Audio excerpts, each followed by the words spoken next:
लोगों ने भी विस्तृत रूप में जस्ट ट्रांजिशन क्या है, कोयलांचल की समस्याएं क्या है, उसका समाधान क्या हो सकता है और समाधान को धरातल पे क्रियान्वित कैसे किया जाए, जो कि सबसे महत्वपूर्ण है। इस विषय पर हम लोग चर्चा कर चुके हैं काफी विस्तृत रूप से, मगर फिर भी मैं थोड़ा सा जस्ट ट्रांजिशन वर्ड के बारे में, क्योंकि यहाँ हमारे सभी कोयलांचल बचाओ अभियान के सभी एग्जीक्यूटिव सदस्य यहाँ उपस्थित हैं, मैं ब्रीफली इसके बारे में चर्चा करना चाहूँगा। दोस्तों, ऐसा है कि आपको याद होगा कुछ दिन पहले रोड पर हर जगह पीसीओ दिखा करते थे, छोटी वाली कहीं भी जाइए मिल जाता है। आज कहीं देखने को मिलता है? कहीं नहीं मिलता, सारे स्वतः बंद हो। किसी ने बंद कराया क्या? किसी ने। ये तो बच्चे हैं, लेकिन हमारे उम्र के जो लोग होंगे उन लोगों को याद होगा जब हम लोग पिकनिक मनाने जाया करते थे, वो कैमरा ले जाते थे और कैमरे में हमें रील बनवाना, और वो कोडाक और कोनिका की रील मिलती थी। वो इतनी पॉपुलर थी कि पान की दुकान, चाय की दुकान, जहाँ भी आप खोलिए वो मिल जाए। आज कहीं नजर आता है? किसी ने क्या उसको बंद कराया? स्वतः बंद। टेक्नोलॉजी में इतनी ताकत है कि जब नई टेक्नोलॉजी आ जाती है, पुरानी टेक्नोलॉजी की आवश्यकता नहीं होती है, तो पुरानी टेक्नोलॉजी स्वतः बंद हो जाती है। कोयला के साथ मेरे मित्रों क्या हो रहा है कि पूरे विश्व में आप देख रहे होंगे, हम सब क्लाइमेट चेंज, पहले किसी जमाने में जुलाई में पूरी बारिश हो जाया करती थी, और बारिश भी कब होगी इसका ठिकाना नहीं रहता होगा। जब ठंडा पड़ना होता है तो गर्मी होती है, गर्मी के दिनों में थोड़ा सा आबोहवा बदल जाता है, बारिश इतना होना चाहिए नहीं होता है। ये जो क्लाइमेट चेंज हो रहा है, इसका एकमात्र वजह है ग्लोबल वार्मिंग। ग्लोबल वार्मिंग में जितने भी हाइड्रोकार्बन, चाहे वो कोयला हो, मीथेन हो, जितने गैसेज हैं आपका, पेट्रोल, डीजल, इनको जब जलाया जाता है, बर्न किया जाता है, किसी न किसी रूप में जब इनका उपयोग होता है, तो उससे कार्बन डाइऑक्साइड निकलता है, और कार्बन डाइऑक्साइड निकलकर वायुमंडल में मिल जाता है, और उससे एक लेयर बन जाता है, जिसकी वजह से जो पृथ्वी पर जो सूर्य की किरणों से जो रोशनी जो आती है और जो हीट पैदा होता है, वो हीट डिसिपेट नहीं हो पाता है, वो हीट बाहर नहीं जा पाता है वायुमंडल से, वायुमंडल में ही वो सीमित हो जाता है, जिससे यहाँ का टेम्परेचर बढ़ने लगता है।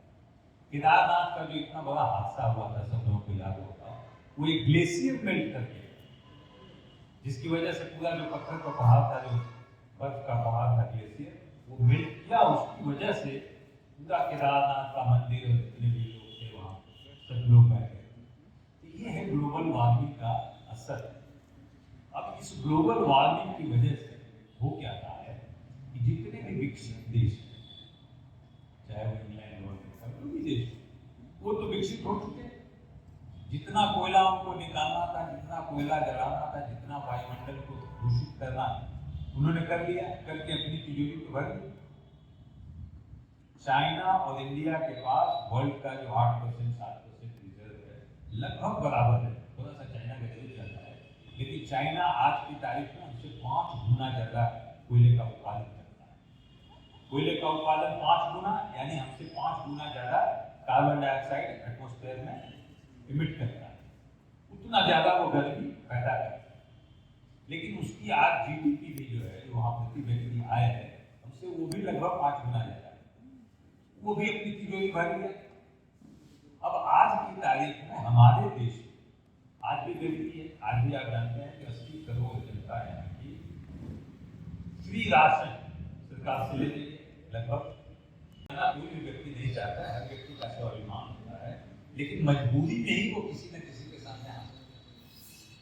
80 करोड़ तो लोग ले रहे हैं, इसका मतलब 140 करोड़ जो हमारी आबादी है, उसमें से 80 करोड़ जनता आज भी 2 वक्त की रोटी के लिए सरकार के सामने हाथ फैलाने चाहती है। ये आज हमारे स्थिति देश की है 75 वर्षों के आजादी के बाद। जबकि उस समय में मैं दोहराना चाहूंगा कि जो हमारे संविधान के रचयिता बाबा भीमराव अम्बेडकर, सोचिए कितने दूरदर्शी थे, उनकी क्या सोच रही थी। उन्होंने संविधान में प्रावधान किया कि 10 साल के लिए हम रिजर्वेशन करेंगे और 10 साल में हमारी पूरी आवाम, जो गरीब जनता है, जो आर्थिक रूप से कमजोर है, सबका इतना विकास हो जाएगा कि किसी को इसकी आवश्यकता नहीं। एक 75 वर्षों बाद क्या वही स्थिति सब हम जानते हैं। अब उसमें जो हमने बताया कोयलांचल की, कोयला उद्योग जिस दिन बंद हुआ, कोयलांचल की आम जनता कहां जाएगी? ये जितने बड़े बड़े मॉल बन रहे हैं, जो भी बन रहे हैं, इसमें खरीदने वाले कौन लोग हैं आज की तारीख में? कहीं ना कहीं किसी न किसी तरह से कोयले से संबंधित है। चाहे हमारे वो पत्रकार बंधु हो, हमारे मीडिया वाले, जो भी बंधु, चाहे वो व्यवसायी हो, ठेकेदार हो, हम आप हो, सब लोग कहीं ना कहीं से हम लोग कोयला से जुड़े हुए। अब आप परिकल्पना कीजिए, पूरा बिजनेस बंद हो गया अचानक टेक्नोलॉजी की वजह। इसलिए कि दिन में तो सूर्य रहते हैं, सोलर एनर्जी जनरेट हो जाती है, रात में सूर्य होते नहीं, इसलिए सोलर एनर्जी जनरेट होती है। और अभी टेक्नोलॉजी में वो डिस्कवरी नहीं हो पाई है कि सोलर एनर्जी जो दिन में पैदा हुआ उसको किस तरह से स्टोर कर दिया जाए ताकि रात में भी उसे सप्लाई किया जाए। क्लास बंद हो गए तो आप कोयला बेचोगे, तो बंद हो जाएंगे। अब वो जो स्थिति अचानक आने वाली, उसके लिए सारे विकसित देश जहां जाते हैं, अमेरिका में भी लगभग 1,000 मिलियन टन कोयला अमेरिका पैदा करता है। आज की तारीख में 600 मिलियन टन लगभग है। अब वो बंद करना शुरू कर दिया जाता है। लेकिन मैं आपको बताऊं, ये जस्ट ट्रांजिशन वर्ड आप लोग गूगल पे देखा, ये 1980 में अमेरिका का ट्रेड यूनियन, जो अमेरिका का ट्रेड यूनियन ने इस मुद्दे को उठाया 1980 में। वहां क्या हुआ कि एयर पोल्यूशन और वाटर पोल्यूशन कंट्रोल करने के लिए गवर्नमेंट ने नियम बनाए। वहां के सारे यूनियन खड़े हो गए कि ठीक है भाई, आपने नियम तो बना दिया, एयर पोल्यूशन नहीं होना चाहिए, वाटर पोल्यूशन नहीं होना चाहिए, लेकिन उससे हमारा जो कोयलांचल का कामगार अफेक्टिव होगा उसको आप कैसे कंपनसेट करोगे? और इंडियन के दबाव के सामने अमेरिकन गवर्नमेंट को झुकना पड़ा, उसके प्रावधान देने पड़े और वहां के कोयलांचल कोयला वाले माइन वालों को कंपनसेट करना पड़ा। कब की बात नहीं कर रहा हूं, 1980। हमारे देश में हम उस कायदार पर पहुंच गए, लेकिन अभी कहां शुरू रहा है? कितने लोग जानते हैं जस्ट ट्रांजिशन? कितने लोगों को पता है कि कोयला भी वो कोडक फिल्म वाले वही फीचर इसका होना है? कितने लोग जानते हैं? और आज यदि हम नहीं जगे तो हमारे देश की जो परंपरा रही है और हमारे देश की आम जनता के प्रति लोगों का जो दायित्व रहा है, जिस तरह से हमारे जो पावर में रहते हैं इनके प्रति प्रतिबद्धता है, हम सब जानते हैं कितने सीरियस है हमारे देश के बारे में। तो अचानक बंद हो जाएगा, बोलेगा भैया बंद हो गया, आप क्या करें? अच्छा, उससे भी बड़ी दुर्भाग्य की बात क्या है कि चलो कोयला को रिप्लेस कौन कर रहा है? Solar energy. सोलर एनर्जी के पावर प्लांट तो कहीं ना कहीं बन रहे हैं। वो ये जितने कोयलांचल के स्टेट्स हैं, यहाँ की सोलर इंटेंसिटी बहुत कम है, ये सोलर इंटेंसिटी के लिए बहुत उपयुक्त जगह नहीं। तो जितने भी सोलर प्लांट्स बन रहे हैं सब आपके वेस्ट को, यानी राजस्थान, गुजरात, उधर चूंकि सोलर इंटेंसिटी बहुत ज्यादा है तो सारे पावर प्लांट वहां बनेंगे, रोजगार मिलेगा वहां के लोगों को। कोयला खदानें बंद होंगी यहाँ झारखंड में, बंगाल में, छत्तीसगढ़ में, उड़ीसा में, यहाँ पावर प्लांट आएंगे नहीं।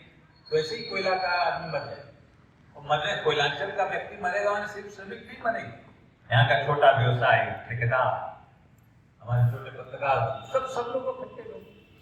इसलिए आवश्यक है कि हम लोग इस विषय लोगों को जागरूक करें।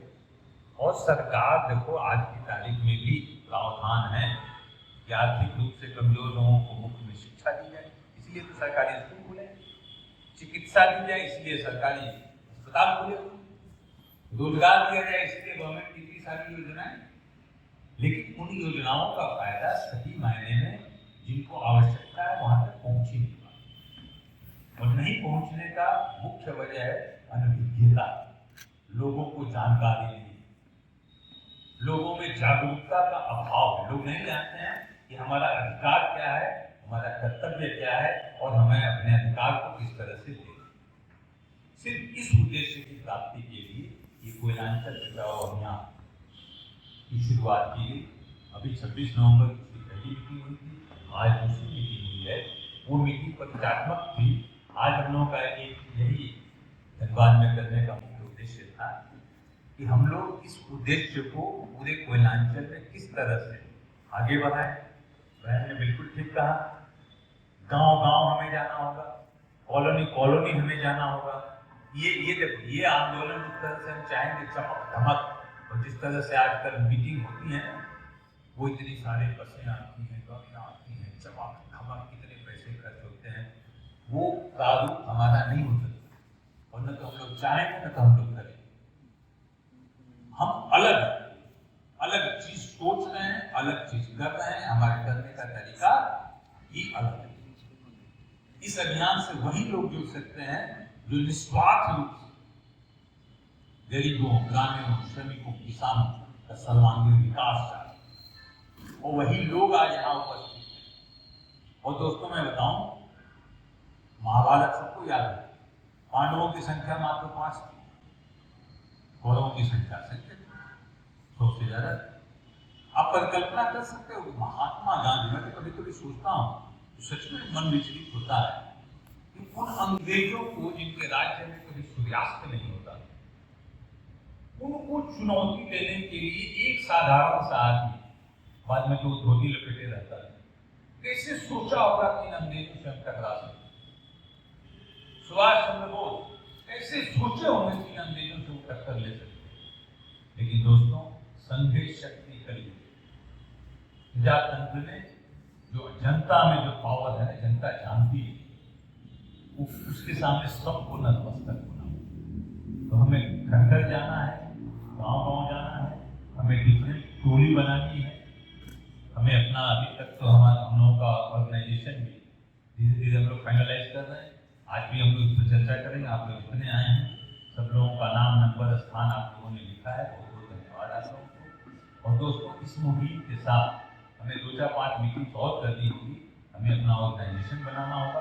उद्देश्य हमारा क्लियर, उसमें कहीं कोई दो मत नहीं, कोई कंफ्यूजन। लेकिन इस चीज को हम अमली जामा कैसे बनाएं, धरातल पर क्रियान्वित कैसे कराएं। और चूंकि हमने कहा, जैसा पत्रकार बंधुओं को मैं कह रहा था कि ये हमें चिलिप पे बात करने की आवश्यकता नहीं है, ये कर दो। हमारे पास सीसीएल मॉडल, जो सीसीएल में पिछले 9-10 वर्षों से लागू है, उसका लाभ हम देख रहे हैं। हम देख रहे हैं कि किस तरह से गरीब बच्चों को फायदा होता है, उनको कैसे गूगल और माइक्रोसॉफ्ट में नौकरी मिलती है। वो सारे मॉडल्स हमारे पास हैं, हमारे पास उदाहरण है। हम कोयला कंपनियों से, सीसीएल, राज्य सरकार से, केंद्र सरकार से, जहाँ भी आवश्यकता पड़ेगी बोलेंगे कि भैया इसका स्केल बढ़ाओ, इसको क्रियान्वित करो, इसको धरातल को उतारो, ताकि कोयलांचल के बच्चों का भविष्य उज्जवल हो सके, महिलाओं को सम्मान मिल सके, बुजुर्गों को चिकित्सा मिल सके, सारे युवाओं नौकरी मिल सके, रोजगार मिल सके। उसके लिए इकोसिस्टम बनाना होगा। आज बताया एयरपोर्ट नहीं है, एम्स हॉस्पिटल यहाँ क्यों नहीं आ सकता है, यहाँ 100-200 1000 फैक्ट्रीज क्यों नहीं बैठ सकती है। आपके पास सब चीज़ है, इतना अच्छा क्लाइमेट है, आपके पास सारे रॉ मटेरियल यहाँ है झारखंड में। 50% of the minerals of this country, पूरे भारतवर्ष में जितना खनिज है उसका 50% सिर्फ झारखंड में। इतना संसाधन रहने के बाद भी हमारे युवाओं को बाहर जाना पड़े। अभी हमारा एक कुटुल्ला का, किशोर जी को मैं बहुत धन्यवाद दूंगा, एक कुटुल्ला का बेचारा बच्चा है, वो गया आंध्र प्रदेश, उसका किसी तरह वहां मर्डर कर दिया, उसकी डेड बॉडी को पूछने वाला कोई। जिस प्रदेश में इतनी संपदा, जिस प्रदेश में इतने सारे इंस्टीट्यूशन, उस प्रदेश के युवा का ये हाल, इससे ज्यादा बेदर्द मैं नहीं समझता हूँ। तो दोस्तों, इन शब्दों के साथ जितने भी आए एक्सिक्यूटिव कमेटी के आप सदस्य रहे हैं, आप लोगों ने सुना है, देखा है, मैं आप लोगों से आग्रह करूँगा, सबका नंबर भी, सब लोगों का वो हम लोगों का जो ग्रुप है, व्हाट्सएप ग्रुप, उसमें आप सब लोगों का नाम जोड़ा जाएगा। और उसमें ये तो 1-2 घंटे पर चर्चा करके आप किसी निष्कर्ष पर पहुँच जाएंगे रोड मैप बनाने के लिए। अतः उसमें आप सब लोग अपना सुझाव डालिए। सुझाव डालने के दो ही तीन विषय, एक कोयलांचल की समस्याएं क्या है, दूसरा उसका समाधान क्या हो सकता है, और समाधान जो आप बताएं वो थ्योरेटिकल न बताएं बल्कि ऐसा प्रैक्टिकल अप्रोच रहना चाहिए जो कि धरातल पर अमली जमाने से बात है। उस ग्रुप में इधर उधर के बहुत सारे मैसेजेस मत डालिए क्योंकि भर जाता है, फिर हम लोग कहीं ना कहीं उद्देश्य से भटक जाते हैं। और ये अपने आप में इतना बड़ा विषय है, इसको तो अब जितना सोचो, जितना लिखो, जितना सलाह दो, मैं समझता हूँ। इन शब्दों के साथ मैं आप सब लोगों की बात बोला। आप लोग कहाँ से आए हैं, कितने कितने दूर से, कोई सीएल से आया है, कोई सीसीएल से आया है, कटारा से आए हैं, बोकारो से भाई साहब, इतने जगह से आप लोग आए। ये इस बात